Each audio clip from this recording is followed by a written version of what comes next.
I want to chain 4, 1 2 3 4, and turn my work. Chain 3 counts as a stitch, chain 1 for the in between, and then get straight to working my pattern as usual. So in a previous shell, I will make another shell,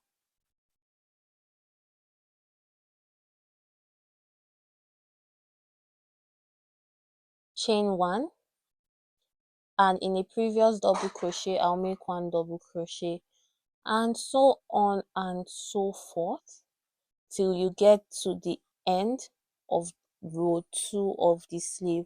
I'll meet you guys when I'm back here, when I've made my last shell. So I'm back, and after making my last shell, I would chain 1, and at that 2 double crochet together, that decrease, I will make 1 double crochet, and then I would slip stitch on the 3rd chain of this chain 4 we did to start round 2. And once you've done it like this, it means you have 2 double crochet to start, which is perfect.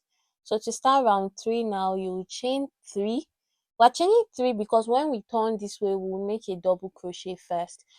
If we finish this round, when we land back here and we chain 1, slip stitch on the 3rd chain, then we'll be working this way and we will have to chain 4. But since we're working this way, we'll have to chain 3, make a double crochet in this double crochet. So these are like the end points.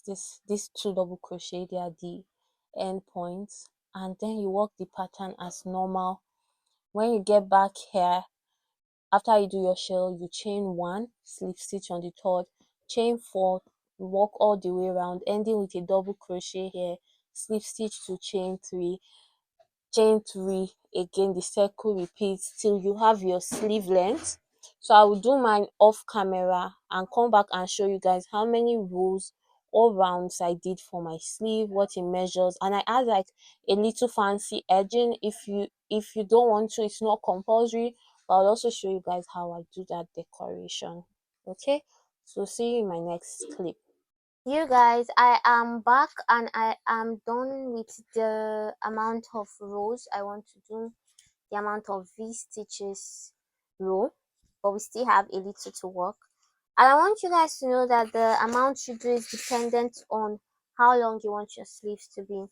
So I'm going in for about 7 inches, and I will do mine 1 inch short of the amount I want. So I stopped at 6 inches, and 6 inches for me is 12 rows, as you can see. So I'll go into the edging parts now. So I'll just end off round 12 for me, making my last double crochet and slip stitching on the 3rd stitch. So round 13 now is basically a mesh round. I'll chain 3,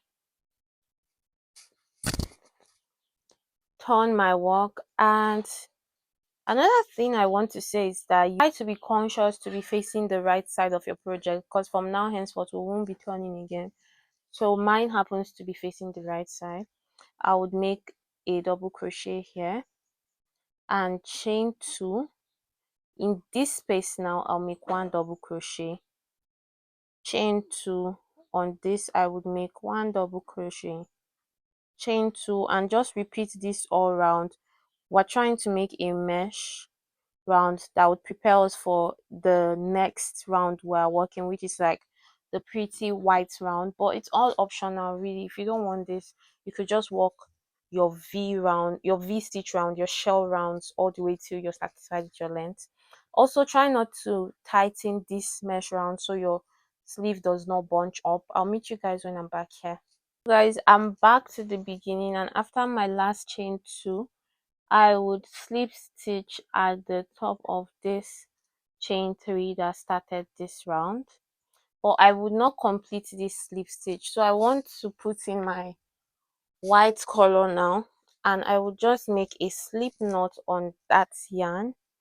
That's the white yarn or whatever color you're using to decorate this. And with the slip knot, I would slip stitch. So I have a seamless finish here. Just tug on this. Chain 1, Now you can chain 2 more to make it 3 now that it's tight in place. Then you want to make 1 double crochet in the next stitch. And now that we have those 2 standard double crochet out of the way, in these chain 2 spaces you want to make 4 double crochet together. So before we do that, we'll chain 1. In this space now, you make 4 double crochet together, and you do that by, I've made 1 by the way, so yarn over, insert your hook, pull through 3 loops on your hook, you pull through 2 only. We've done it twice now, so we'll do it for the 3rd and the 4th time. And when you have this with 5 loops on your hook, you pull through all 5, chain 1, and repeat on the 2nd chain 2 space from the previous round.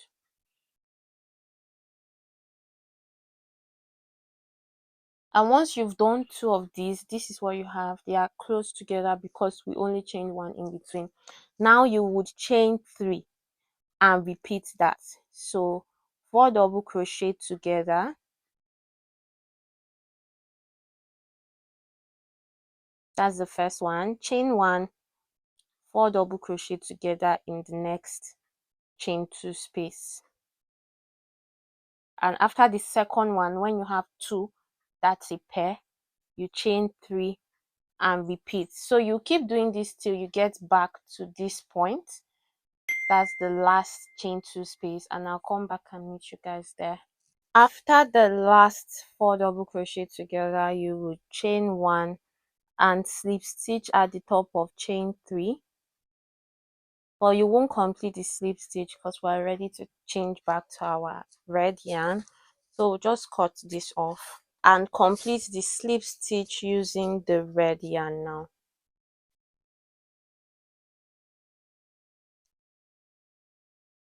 This is our second to the last row. So we'll chain 1 to secure this. And on top this chain 3, we'll make 1 single crochet.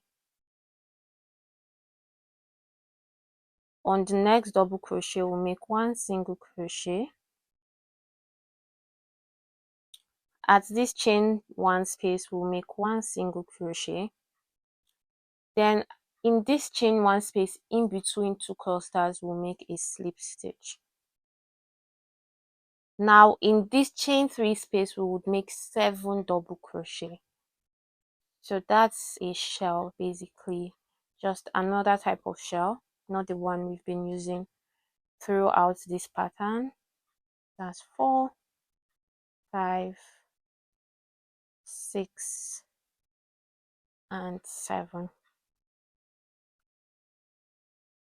In this chain 1 space between 2 clusters, we will make a slip stitch. So this is something, this is what we have. This is just the beginning area, that's why it's like that. In the next chain 3 space, we'll make a cluster, a shell, whatever you call it, of 7 double crochet. And in the next chain 1 space, we would slip stitch, and you would repeat this till you run out of chain 1 spaces in between clusters. That's here. I'll come back, meet you guys, tell you how to get to the next row. So guys, after my last slip stitch at this point, I'll just go ahead and make 1 single crochet in this chain 1 space, then slip stitch at the very first single crochet. We're going to our last round now on the sleeve, and it's basically a single crochet round. It's just like to have a clean finish. So I'll make single crochet in all single crochet and double crochet stitches, and then in the slip stitches I would make a slip stitch. Or right here where I made the big shells, I would make 1 single crochet in every stitch, and on the slip stitches I would make a slip stitch. So here's a slip stitch, I would slip stitch right there. So you repeat this all the way around till you get back here. You make 1 single crochet here, slip stitch to the top, chain 1, cut off your yarn, and I'll come and show you guys what my finished sleeve look like. So guys, I am back and I have made my sleeve. I've also weaved in my ends. This is how good it looks, really. This measures about 7.5 inch now. Remember I said I took away 1 inch because I knew this whole arrangement here, the whole design will take about 1.5 inch. And also I want to mention that some part of the body would droop over the shoulder, so that will make the shoulder measurement about 8 inch ish, something around that area. This happens because there's the shoulder and the chest. So this shirt was made based off the chest measurements, half for the back panel and half split into two for the front panels. But the chest measurement is way larger than the shoulder. So the shoulder is 20, but half of the chest is about 21, 22-ish. So that 1 inch would droop over on the sleeve, adding to the total sleeve length. And that's why I make my sleeve length, my actual sleeve length, a little shy of that. I hope you get what I mean. Now we'll be going to the flaps. So that's like what is housing the buttonhole. But before I do that, I like to work one round of cleanup before I now work the right and the left flap. So to start, I will start on the right side, or with the right side facing me. I would make a slip knot with my yarn and attach it to the very bottom of this point. So I would insert my slip knot, chain one, and in this single crochet start I would make one single crochet. After doing that, we're working on the double crochet rows now, that's edging the border of the front panel. So in each double crochet I would make 2 single crochet, and on the chain threes I would make 2 single crochet as well. So in the double crochet I'll make 1 single crochet on the body and the other single crochet on the stitch, whilst in the chain three, 1 single crochet on the first chain and the last or the second one on the third chain. I'll do this all the way up through the right front panel up until it starts curving here. That's where we started our decrease, and I'll do something a tad bit different here, so I'll come back and show you guys what I do here. You guys, I'm back at this point, and it's the point where I started decreasing, like I've said. So you want to make 1 single crochet here. This is still not a decrease, this is the last one. 1 single crochet here. Oh, sorry. And at this point where you now start decreasing, you want to make 1 more single crochet here. So that's 2 single crochet in that last stitch, marking the point before the decrease. And you put a stitch marker here. You would know why when we come back. And you just want to continue putting 1 single crochet in each space. That's 2 in every double crochet, even on the decrease spot. When you get here to the collar junction or the neckline join, you make 1 single crochet, and here you will now be working on actual stitches. So 1 single crochet in every stitch and every chain. In all those chain ones in between, you make a single crochet, and then you'll be back on this other side. So you just basically replicate everything you did here there. I'll meet you guys when we're back there. You guys, I am back again, and we left off here. Did all this, I came back, show you guys at this point, then made single crochet all through, and I am back down here. So let me quickly explain something. They're all just single crochets, by the way. I didn't do anything special. If you have any questions, let me know in the comments and I'll be kind enough to respond. So yeah, I want to say something. This is the right side of this shirt and this is the left side of the shirt. Now I know it looks the other way around because it's facing me, but when one, this would be the right and this would be the left. And I want my buttons to be on the right and my buttonholes on the left, because it's the part that has the buttonholes that would cover the buttons, right? So the buttons would be on the right and the part that has the buttonholes would try to like get through the buttons, and this flap would be the flap on top, the left flap. So because of that, I would cut off my yarn here, because I have to make the part that has the buttons first, because that is just rows and rows of single crochet. But this part that would have the buttonholes has some sort of calculation. After attaching the buttons, then I would know where the buttonholes would be. So because of that, I have to cut off my yarn here. Maybe if I really thought about it, I should have started here and then come back all the way here. That way I would not have had to cut off my yarn. But yeah, whatever. After cutting off my yarn, I would just chain one.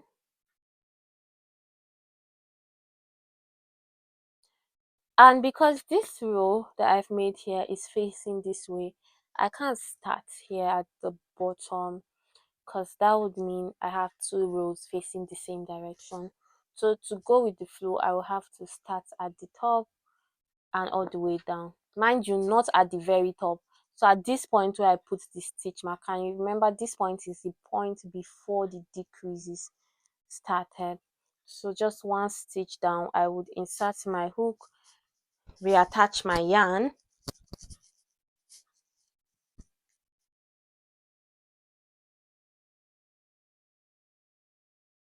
So reattach my yarn here, chain one, and I'll just make single crochets all the way down. Nothing really is happening on this right flap, because it's the flap that houses the buttons. So we'll just be making bare single crochet all the way down to this point. When I get here, I'll chain one, come back up. That will be row 3, because this counts as row 1. So I'll do this for 5 rows in total. And when I do that, I will come back and show you guys how to place your buttons. So guys, I am back, and I made 5 rows like I said I would. Yeah, this is 5 rows of single crochet, and it measures about 1 inch, which is good. I also placed some stitch markers, like you can see. These stitch markers indicates where I will place my buttons, and yes, they are evenly spaced. I tried my best, so I did count my stitches. I placed one here, or I think I started from the top, because that's what I want to be most appropriate.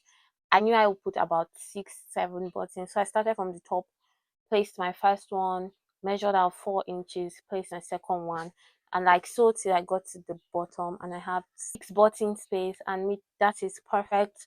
I'll quickly show you guys how I place my button. So to do this, you need a darning needle and some yarn. I do have a metal darning needle, and that's perfect. But if you just have plastic darning needles, I don't think it will work for this. You have to use actual sewing needles and maybe sewing thread that matches. But mine works great for me. So yeah, I'll just cut it short, thread my needle like you would. And since I've already mapped out where I want my button to be, it's pretty simple. So I would carefully remove this, place my button right there,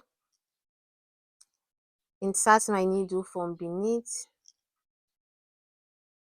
pull through, and leave some strands at the back, then go through the other eye of the button,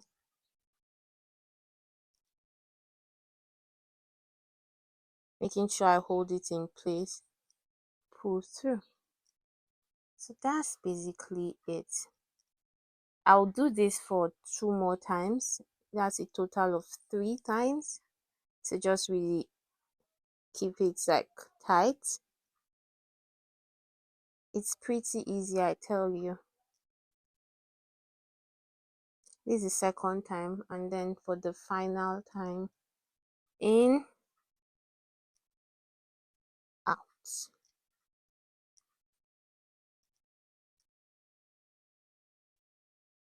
And once I'm done, look how cute. when they say cute like a button, is this what they mean? Once I'm done, I flip it to the back, and with the end and the one still connected to the needle, I just make about 2 knots to secure it.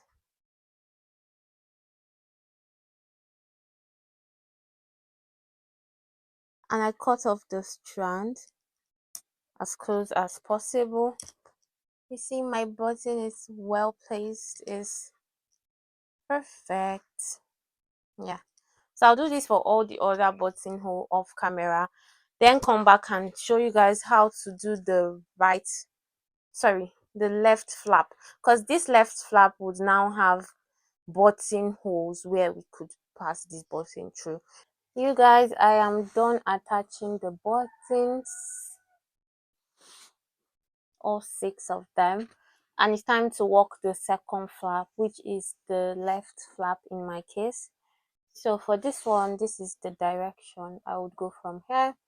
So we've done row 1 already. I'm back at the top. I just made the last single crochet and I will chain 1 now, and this is row 3 of the left flap. It's time to work the buttonholes. So because I took my time out to systematically place these buttons, I know that I just have 2 single crochet before the space in which this button takes. That's the first button. It takes, each button like takes 3 single crochet, takes the size or width of 3 single crochet. I know I'll place 2 single crochet, then chain 3, then place 16 single crochets, then have the next button, 16, have the next button, like so. And that's why I took out time to mark it with stitch markers before placing the buttons. I didn't just place them anyhow. When I get to this end, after 16 single crochet and skip 3, I should have 2 single crochets left, just like the beginning. Just so lucky for me that that's how mine played out. Not saying yours must be exactly the same, but you want to place your buttons in a way that is easy for you to make the buttonholes. That being said, I would make my first 2 single crochet, chain 3, skip 3, and then single crochet in the next stitch. So we just made our first buttonhole like this, and I'll single crochet in the next 15 stitches, making it a total of 16 single crochet. And that for me is the space between one button to the other. Yours might be different, but after my 16 single crochet, chain 3 again for the second buttonhole, skip 3, and make 16 single crochets again. So I'll just repeat this till I have buttonholes for all my buttons, which are 6 buttons in my case. I'll get back to you at the end of row 3. So I have just 1 single crochet left. I'll chain 1 and look at my buttonholes, well spaced in accordance to my button, like I've said. To move on to row 4 now, after chaining 1, you turn your work, and this is basically just a row of single crochet. So you make single crochet in all the single crochet stitch, and when you get to the chain 3 space, you make 3 single crochet, and that's basically it. You do this till you get to the top. Once at the top, you chain 1, and then for row 5 you make single crochet in all the single crochet stitch downwards. I'll meet you back here once we're done with the left flap. This tutorial is already getting so long, and show you guys how to do the collar. I think that's the last piece of this. You guys, I am done making flap 2, my left flap, and that's our buttonholes. So this is the first button. Look how smooth. The second, and it just laps well, really. I love it. Now it's time to work the collar and neck portion, and it's really easy. This is like the easiest collar to make because we already decreased, making the whole situation, the whole neckline region, so suitable for a collar. I'm so tired. I don't know if you could hear it from my voice. Anywho, what you want to do is get to this point where you made your first single crochet for the flap. You know it's at the point where we made 2 single crochet. That's the same point where the decreases started, and that's why we marked it out. It's not hard to see because the decrease carves it out, but marking it still makes it better. I remove my stitch marker and I just attach my slip knot over here. Chain 3 counts as a double crochet, and I'll make double crochet in every single crochet stitch all around this collar region. Normally in collars, right at the edge, in some other type of collars, maybe if I do a shirt that requires that type of collar, even if I don't get to record a tutorial for the shirt, I'll just put out a tutorial for the collar. So in those other type of collars, you increase at this end to give that pointed tip collar. But here, just like I said, because the collar is carved out from the panels of it, the shirt itself, you don't have to stress about making that happen. It just happens. So yeah, I'm trying to do a double crochet up until I get to this point. That's the shoulder seam, because I want to show you guys something, and it's basically a decrease. I do this because I just want structure in the collar, but I'll be doing it only in this first round. So when I get to one stitch before this center stitch, this stitch that marks the shoulder seam, I would make an incomplete double crochet. In the stitch that marks the shoulder seam, I would make another incomplete double crochet, and in the stitch after it, another incomplete double crochet. Hence 3 double crochet together. I would have 4 loops on my hook, and I'll pull through all 4 loops. I did this to just simply cinch this point, and I would also repeat it at the other junction. But aside from that, you make 1 double crochet in all these stitch. You get here, the second stitch marker, the second end, and I'll tell you guys what to do for row 2 of the collar and moving forward. I am back at this point, and I will make my last double crochet here. You can now remove your stitch marker. For row 2 and subsequent rows of this collar, I think I did up to 8 rows in the first one. I'll see how many rows I'll do with this. But what you just would do moving forward is chain 3. It counts as a double crochet, so you turn your work and you skip this first one because chain 3 counts as a double crochet, and you make 1 double crochet in each and every stitch, no increase, no decrease, till you get to end of the collar, which is right here at the top of chain 3. When you get here for row 3, you chain 3, turn and do the same thing till you get your desired length or width of your collar. I would meet you in my next clip with how many rows I did, what it measures, and yeah, that should be the end of this tutorial. So catch you in the next clip. So guys, I am back with 8 rows for the collar, and this measures about 3 inches. Like I said, I know all this because I've done this shirt in a size large, like I've said multiple times in this video. So when you arrange your shirt, this is what it looks like. Oh my god, I really do like the pattern of this shirt, and I am so glad I was able to record a tutorial for this, because I'm certain if I post just the shirt on my Instagram, I'll get a lot of tutorial requests. So I am glad I was able to record a tutorial for it. After doing the 8th round, pardon me, I went all the way with a slip stitch on this end just to give it this very fine finish, like you can see. And now I'm just going ahead to button it up that's pretty much this shirt. If you gained any value whatsoever from this tutorial, if you watched till the end, please subscribe if you're not yet subscribed. Give this video a thumbs up.